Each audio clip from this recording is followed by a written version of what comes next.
اما حوا کو جب پیدا کیا گیا، جنت کے اندر رکھا گیا، انسان کا اصل اور پہلا ٹھکانہ جو تھا انسان بننے کے بعد، انسان پیدا ہونے کے بعد، اللہ تعالیٰ نے اس کا گھر جنت بنایا تھا۔ شیطان جو فرشتوں کا سردار ہوا کرتا تھا، انسان کو بہکایا، آدم کو بہکایا، اور بہکانے کے بعد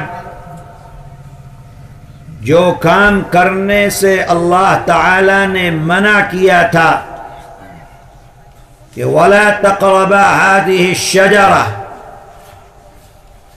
کہ اس درخت کے قریب بھی مت جانا، اس کا پھل مت کھانا،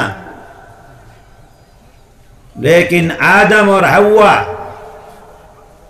دونوں نے نافرمانی کی۔ اللہ کی نافرمانی کی وجہ سے اللہ تعالی نے اس گناہ کی سزا میں انسان کو دنیا کے اندر بھیج دیا۔ جو نافرمانی کی تھی آدم اور حوا نے، اس نافرمانی کی سزا میں اللہ نے دنیا کے اندر اتار دیا۔ گویا کہ ہم سب مجرم ہیں، جرم کیا ہے۔ وہ جرم کیا ہے کہ ہم نے نافرمانی کی، اللہ نے جس چیز سے منع کیا تھا وہ کر لیا۔ اب دنیا کی جو انسان کی زندگی ہے، یہ جرم کی سزا انسان کاٹ رہا ہے۔ جو آدمی پھر اپنے جرم کی سزا کاٹ کر اللہ کی جنت میں جانا چاہتا ہے، اس کو اس دنیا میں اپنی زندگی ویسی گزارنی پڑے گی جیسا اللہ اور اللہ کا نبی چاہتا ہے، تاکہ پھر انسان کو جنت مل جائے، پھر اصلی ٹھکانہ مل جائے، پھر اس کا اصلی گھر مل جائے۔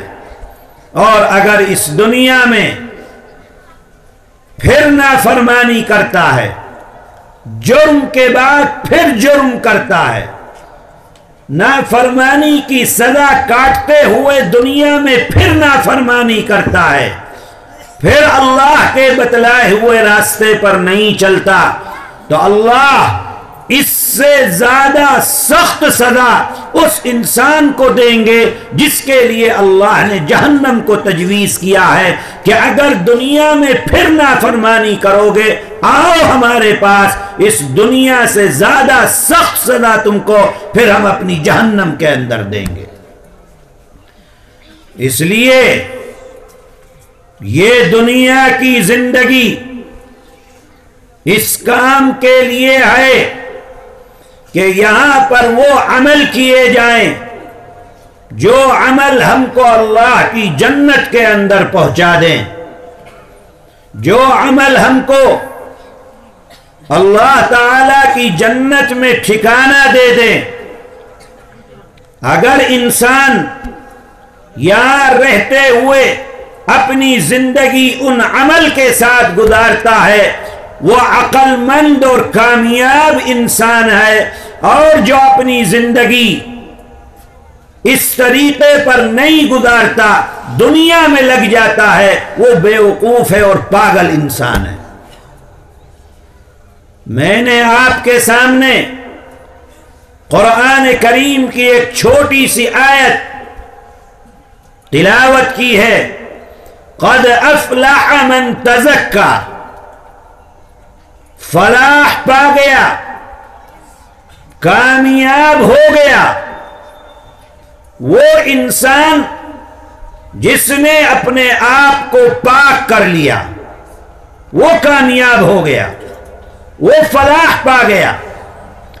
فلاح پانے کا مطلب ہوتا ہے انسان جو خواہش کرے اللہ اس کی خواہش کو پورا کر دیں۔ فلاح والی زندگی وہ ہوتی ہے جس میں انسان کو کوئی دکھ نہ ہو، کوئی تکلیف نہ ہو، اور انسان جس چیز کی خواہش کرے اس کی خواہش پوری ہو جائے، اس زندگی کو کہا جاتا ہے کہ وہ فلاح والی زندگی ہے۔ اے لوگو، یہ ہماری دنیا کی زندگی جو ہم گزار رہے ہیں یہ فلاح والی زندگی نہیں ہو سکتی، اس لیے کہ اس میں دکھ بھی ہے، درد بھی ہے، تکلیف بھی ہے۔ انسان جو خواہش کرتا ہے اس کی خواہش پوری نہیں ہوتی اس دنیا کے اندر۔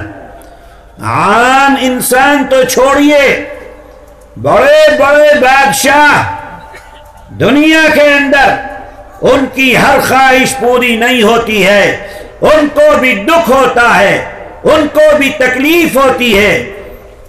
بڑے بڑے انبیاء اللہ کے دنیا کے اندر ان کی خواہشات پوری نہیں ہوتی، دکھ اور تکلیف ان کو بھی ہوتی ہے۔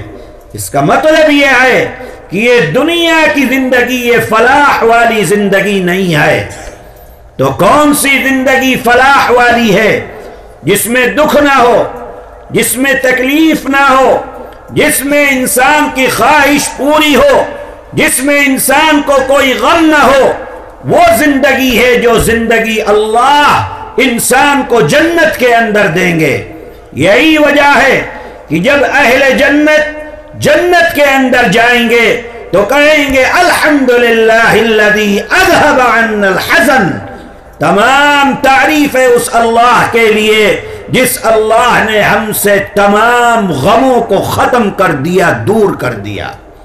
جنت کی زندگی کوئی دکھ نہیں، جنت کی زندگی کوئی تکلیف نہیں، جنت کی زندگی کوئی غم نہیں، جنت کی زندگی جو خواہش انسان کرے گا اللہ اس کی ہر خواہش کو پورا فرمائیں گے۔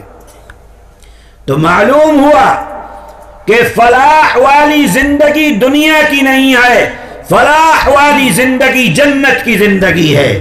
تو قد افلح من تزکا، فلاح پا گیا یعنی جنت میں چلا گیا، جنت میں اپنا گھر بنا لیا اس شخص نے جس نے اپنے آپ کو تزکا پاک کر لیا۔ اس دنیا کی زندگی میں آپ کو پاک کرنا ہے۔ کس چیز کو پاک کرنا ہے؟ اگر دنیا کے اندر رہتے ہوئے جنت کی زندگی پانا چاہتے ہو تو 3 چیزوں کو پاک کرنا ہوگا۔ جس نے اس دنیا میں 3 چیزوں کو پاک کر لیا وہ اللہ کی جنت میں اپنا ٹھکانہ بنا لے گا، اللہ کی جنت میں اپنا گھر بنا لے گا۔ کون سی 3 چیزیں ہیں جنہیں پاک کرنا ہے؟ فرمایا پہلی چیز انسان اپنے دل کو پاک کرے۔ انسان کا دل پاک ہونا ہے۔ کس چیز سے پاک ہونا ہے؟ دل کو کفر سے پاک ہونا ہے، شرک سے پاک ہونا ہے، نفاق سے پاک ہونا ہے، حسد سے پاک ہونا ہے، دشمنی سے پاک ہونا ہے۔ کسی انسان کے سلسلے میں اپنے دل کے اندر بغض، عداوت، دشمنی، ان چیزوں سے اپنے دل کو پاک کرنا ہے۔ اگر دل پاک کر لیا اللہ کی جنت کے اندر گھر بنا لیا، اور اگر دل پاک نہیں ہے تو یاد رکھنا جنت والی زندگی ملنے والی نہیں ہے۔ اپنے دل کو پاک کرو، کفر اور شرک سے پاک کرو۔ سب سے بڑا گناہ دنیا کے اندر یہی ہے کہ انسان اپنے اللہ کے ساتھ شرک کرے۔ اللہ تعالیٰ کو انسان کی طرف سے کیے ہوئے ہر گناہ پر معافی دے سکتے ہیں اللہ، لیکن شرک کرنے والے کو کبھی بھی معاف نہیں فرمائیں گے۔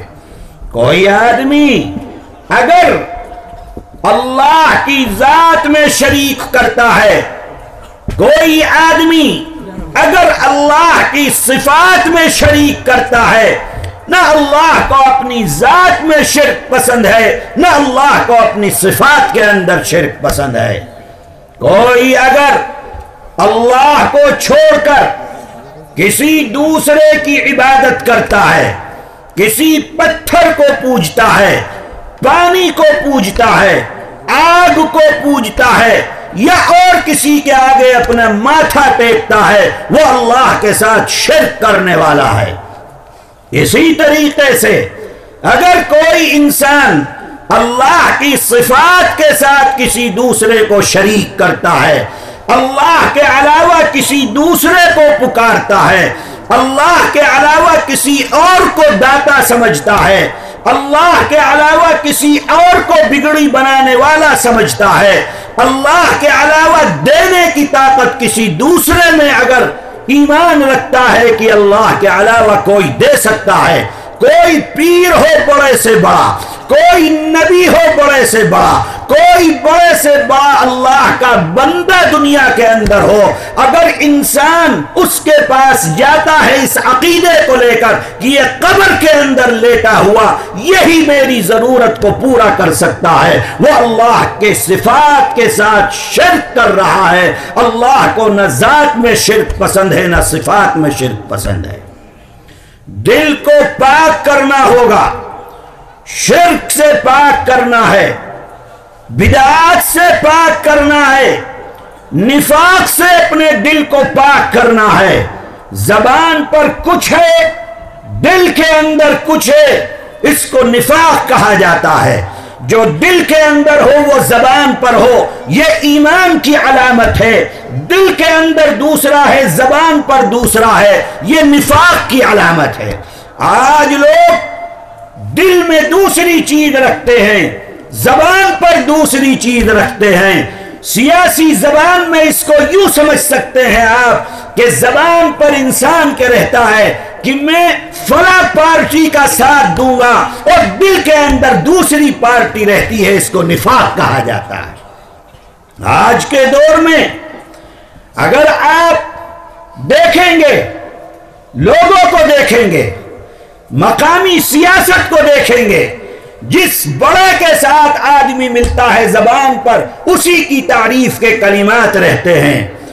لوگ یو ڈی ایف کے پاس جائیں گے، اس کے سربراہ سے ملیں گے، کہیں گے کہ ہم آپ کے ساتھ ہیں، اگرچہ دل کے اندر کانگریس اور بی جے پی کو لیے پھرتا ہے۔ اس کا مطلب یہ منافق ہے، دل میں کچھ ہے، زبان پر کچھ ہے۔ اپنے اس دل کو پاک کرنا ہوگا، نفاق سے پاک کرنا ہوگا، عداوت سے پاک کرنا ہوگا، حسد سے پاک کرنا ہوگا، دشمنی سے پاک کرنا ہوگا۔ کسی انسان کی طرف سے اگر آپ کے دل میں بغض اور عداوت اور دشمنی ہے، یاد رکھنا اللہ کی جنت کے اندر انسان نہیں جا سکتا ہے۔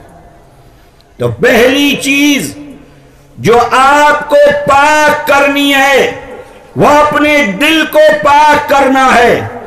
ہر انسان کی طرف سے، میں ہر مسلمان نہیں کہہ رہا ہوں، میں ہر ایمان والا نہیں کہہ رہا ہوں، میں آپ سے کہہ رہا ہوں ہر انسان کی طرف سے، اس کا مذہب کچھ بھی ہو، اس کا دھرم کچھ بھی ہو، آپ کے دل کے اندر کسی کی طرف سے دشمنی نہیں، عداوت نہیں، آپ کے دل میں کسی کی طرف سے کینہ نہیں۔ آج تو خون کے پیاسے انسان اس بنیاد پر ہو جاتے ہیں کہ یہ فلاں پارٹی کرنے والا ہے، یہ فلاں پارٹی کرنے والا ہے۔